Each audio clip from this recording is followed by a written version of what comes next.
Welcome to Tech Build Network Conversations, where we invite founders, CTOs, and technology leaders to discuss all about building teams in this modern era.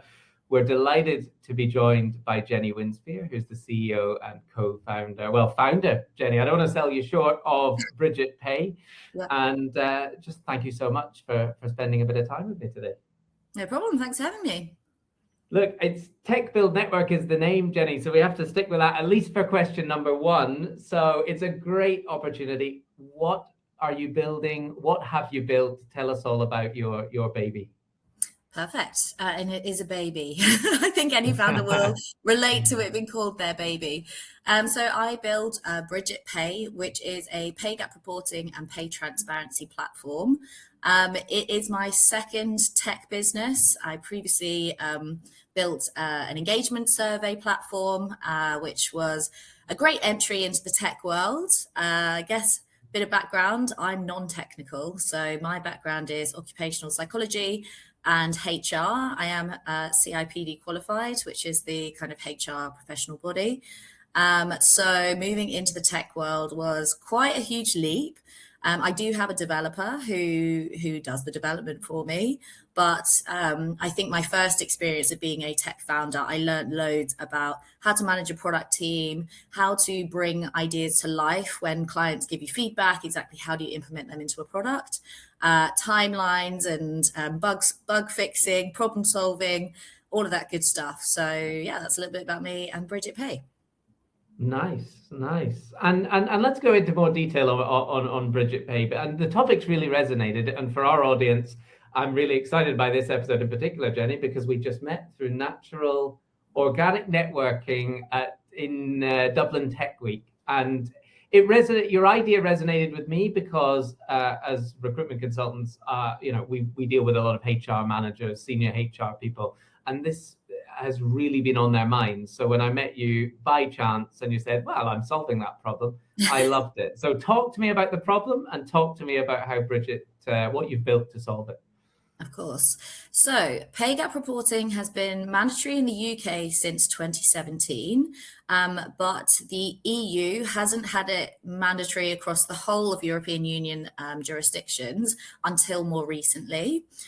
Ireland specifically brought in regulations a couple of years ago for businesses over 250, but it scaled down to 150 employees. And then I think it was 2025, last year, it was then headcounts of over 50 and above had to do their pay gap reports. So huge market in Ireland for, I think, 6,000 new businesses suddenly had to do pay gap reports. The challenge with smaller businesses is that pay gap reporting is very complicated. There is lots of room for interpretation in the legislation, and the guidance from the Irish government has been quite difficult to follow. So I think there's like three key documents that you always have to refer to. One's the guidance, one's the legislation, one's the FAQs. So it kind of spans a few different things. Now, being in tech before, I knew this was a problem that could be automated. It is a methodology, essentially. But the challenge with this particular thing is if you haven't worked with payroll data and you don't understand what numbers you should be seeing at the end or what kind of factors are going to be influencing it, it's very hard to come to the right conclusion. So I've worked with so many employers who even are familiar with payroll data and going, why is this so difficult? It's such a small data set. And so anyway, the whole point of Bridgit was to make that process much easier. We've built an automation tool for data cleaning because getting the data ready is like one of the hardest parts.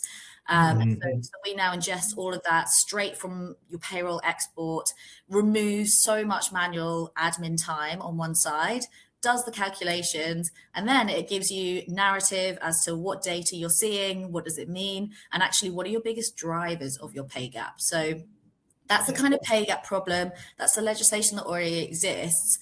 The newer problem, I say problem, but it's not really, it's a problem to be solved, but it's a good thing that it's come in, is pay transparency. And this requires employers to be much more transparent, does what it says on the tin, with the things like what salary bands they're using. And employees suddenly have much more rights to access information. So they can say, for my pay or job family, what is the average salary for men compared to women? And therefore, what's the pay gap? So the level of reporting required by employers has literally increased like so much more than just the annualized pay gap figure. They now have to do it across job families, and there's all kinds of stuff that comes before that, which is like making sure they have the right job bands, making sure the documentation is up to date, and it's just a mammoth task for HR professionals. So that's what Bridgit's here to solve, basically. And it's always in addition to their, the tasks that they already have to complete on a day-to-day, isn't it? So it's a massive project, and it's amazing what you're doing to help. And how have you found Ireland, Jenny? Because that's obviously where we are here at MCS Group. What was your first introduction to Ireland, and what keeps bringing you back? I love Ireland, and I do swear that every time I go there, the sun is shining. So I think it's a myth that the weather's not good, because I somehow feel very lucky every time I visit. My first introduction was with my last business. I worked for a company that also had a consultancy, and they had an entity in Ireland. So we thought, well, let's explore this market.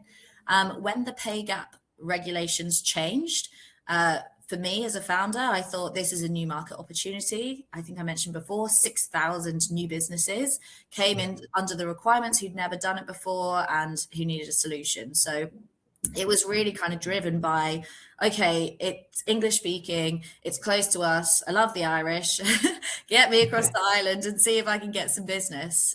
So that probably started last year, and I would say Ireland's the jurisdiction that I travel to the most, I spend the most time in. The tech community is thriving. People are very supportive. I've found that partnerships have been much easier to secure. Partnerships are really essential when you don't operate as a primary place of residence in one country. And people are generally very open to tech solutions. They're not as risk averse. I guess they're just like, solve this problem for me. So Ireland's been a great focus for me. There's a great culture of that, isn't it? And it's driven, yes, by the homegrown countries, but also UK businesses who for entry now into the European market. So you've not only built one business, Jenny. You've built two. What surprised you most about being a founder that just nobody really tells you before you start? I think people do say this, but you don't think it's going to hit you hard, is how alone you are. No one is there to help you fix the problems or give you that lucky break. I do believe in a bit of luck, but you have to make that luck happen. So I think I definitely underestimated how lonely it could feel, but also how much you have to grind. Which sounds silly, but because that is the culture of startups, but it's so hard to get a business off the ground. We have an amazing product, and I've never felt so confident in what we're offering, and all of our clients who use it are like, wow, this is amazing, and who else is doing this? We've never seen it. So the feedback we get is amazing, but I need to market it. I need money to do that. Like, I need to service clients. I'm only one person at the end of the day. So it's very hard. And you always have the back of your mind, the stats that are like 92% of startups fail. So you're kind of playing against the odds. You have to have a lot of resilience in these type of roles. Yeah. I think my take on it is that the key thing, though, is you are solving a very relevant and very serious problem, isn't it? So, and that feedback you get from customers, people you chat to, does that drive you on? 100%. I don't really get feedback from anywhere else, because obviously if you're in an employment job and you're being paid a salary, you often have a manager or even a peer who can kind of give you feedback. So I don't get that from anybody else. The pains of being a solopreneur, but the stuff that I get from my clients is always it makes it so worthwhile to hear the impact it's had on the time that they spend and their understanding of certain things, and that the product's working well, that's all, it feeds me essentially. So it's really good to get those type of feedback. Amazing. And are there any beliefs about starting a company that you feel strongly about, but you feel maybe some would disagree with? That some would disagree with? I think there's a fine line of what people believe product market fit is, because I've been in a business before where we thought we had product market fit. We tested the market and, it seemed like it was a good idea. But until you get product market fit, you don't know that you didn't have it before. So I think where the line is and what product market fit looks like, for me, it's if you're getting inbound sales, so people that you have not reached out to previously, you've never had contact with, they found you from elsewhere, or heard from word of mouth, and they come to you, that is a good sign of product market fit. And otherwise sales can be very, very grueling.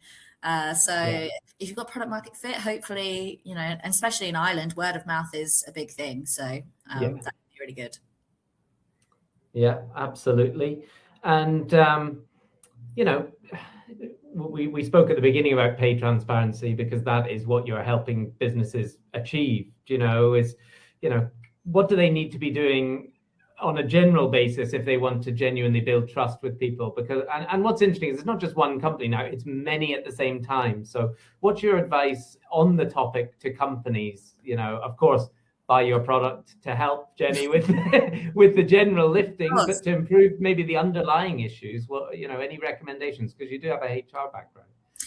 Yeah, so my first piece of advice would be not to wait until the deadline next year, because I think due to the fact that Ireland have not fully transposed the directive yet, a lot of people have gone, oh, well, that deadline's been and gone, and we kind of got away with that. So we'll just wait until we see what legislation.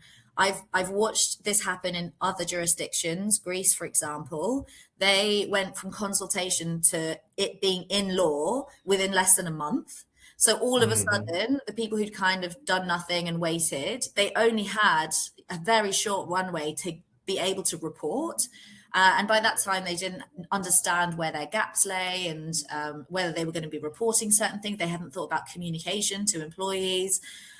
So I do refer to it as the GDPR of 2026, because it's overhauling the full job architecture, the way that you document roles, how you can compare jobs of equal value.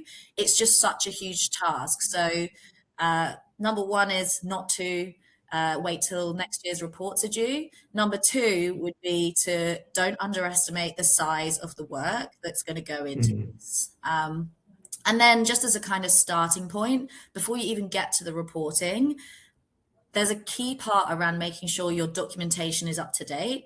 And what that involves is making sure you, for every job role, can document what skills, working conditions, responsibility, and effort go into a job role. So if you can get that documented for all of your job categories, you'd be in a great place to start with. So, there is a toolkit. The EU has a toolkit which recommends how to do that, how to make sure that you're getting and capturing all of that information. I don't know if you share resources with people, but I'd be happy to link to that toolkit afterwards. Absolutely, that would be brilliant, Jenny. Now, look, we've got a little feature called Ship Happens that we ask every guest on Tech Build Network Conversations, because it doesn't all just go swimmingly all of the time. We all wish it did. So in terms of Ship Happens, is there or has there been a moment where you're like, oh my goodness me, this is a real disaster? So a time when something went wrong, Jenny, and what you learned from it. The thing about entrepreneurship is the highs are so high and the lows are so low. And I know, again, maybe cliche to say it, but when you experience something good, like an amazing sale, or you've pulled off a project development piece that you've been working towards for ages, sometimes you can cry with happiness. But then similarly, the bad times when shit happens, you can cry with sadness. There is a particular instance that comes to mind. It was with my last tech business. We we had a platform which sent out employee surveys to thousands of employees sometimes at a time. And our big flagship client had over 3,500 employees worldwide. We'd successfully ran 2 or 3 years of their survey. And this particular year, they had almost double the amount of staff, and we hadn't tested the platform to send that many emails at once. And it crashed. And it sent to 3,500 people worldwide in this company, multitude of emails with links that didn't work, all with our brand on them. And not being a developer, I didn't know what was going on. I couldn't fix it. And so I think it's very hard when the company's your baby to not be in control of how to fix it.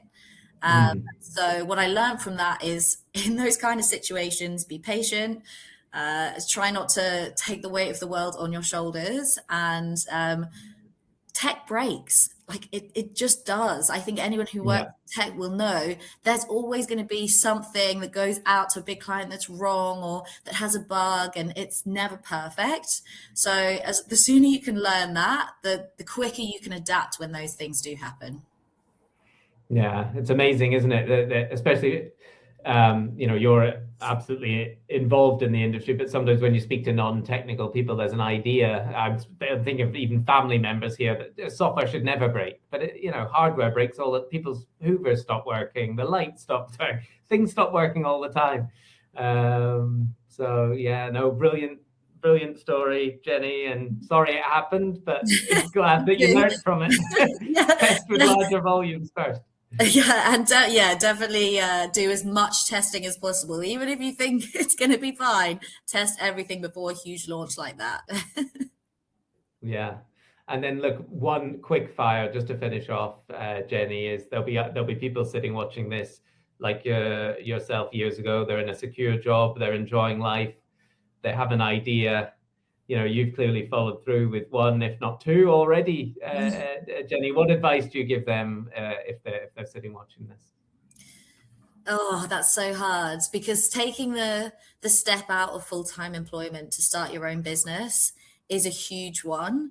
I think the key thing to focus on is your network and relationships. If you have a strong network, it's worth taking the leap.